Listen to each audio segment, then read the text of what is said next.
You probably heard that animals don't really have friends. The answer says otherwise. Two dolphins were separated for 20 years, no contact, different tanks, different oceans of experience between them. When researchers played the recorded whistle of the first dolphin to the second, it didn't hesitate. It answered back immediately, like no time had passed at all. What is that if not a friend?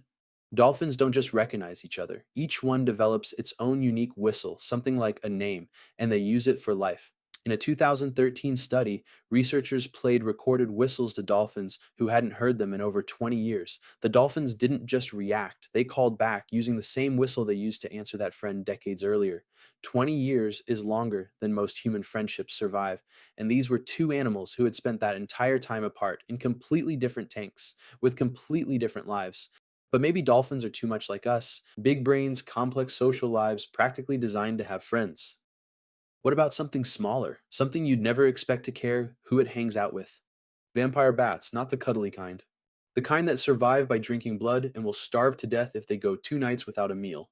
In the wild, when one bat has a bad night and comes back empty, a specific other bat will regurgitate blood to feed it. Not a random bat, not whichever bat is closest. The same one over and over, and it works both ways. Researchers tracked these relationships for years and found something remarkable. The bats who helped each other weren't always related. Some were just friends in the coldest, most literal sense of the word. One risks its own survival to keep the other alive. And when researchers moved individual bats to new colonies, away from their established partners, the bats didn't just adapt. They actively sought out their old friends' calls, trying to find them in an unfamiliar crowd. So if a blood drinking bat can hold on to a friendship for years, surely nothing gets more surprising than that. Think again.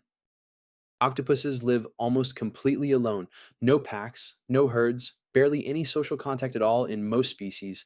And yet, in captivity, researchers have documented something strange. Individual octopuses showing a clear preference for specific tank mates, seeking them out, staying near them, even when there's no food or mating involved. One species in particular has been observed engaging in what looks almost like play with a preferred companion, gently touching arms, staying close for hours. This is an animal with a nervous system so different from ours that scientists still debate what it experiences at all. But so far, every one of these is still about survival, food, or safety in some way. What happens when an animal chooses a friend for no reason except wanting to? In Thailand, an elephant named Jokia spent years working in the illegal logging trade. She miscarried while on the job, and when the pain of that loss made her refuse to keep working, her mahat punished her the only way he knew how. He blinded her in both eyes on purpose. Jokia lived the rest of her life unable to see anything at all. Eventually, she was rescued and brought to a sanctuary in northern Thailand, and there she met another rescued elephant named Mae Perm. From that first meeting, she appointed herself Jokia's eyes. She learned to walk just ahead of her, letting Jokia rest her trunk on her back or hold onto her tail, guiding her step by step through a world she could no longer see. When the two of them grazed too far apart and Jokia lost track of her, she would panic, trumpeting out in fear. And no matter where she was or what she was doing, May Perm would spin around and sprint back to her, calling out the whole way until Jokia could feel her again. This went on every single day for 17 years.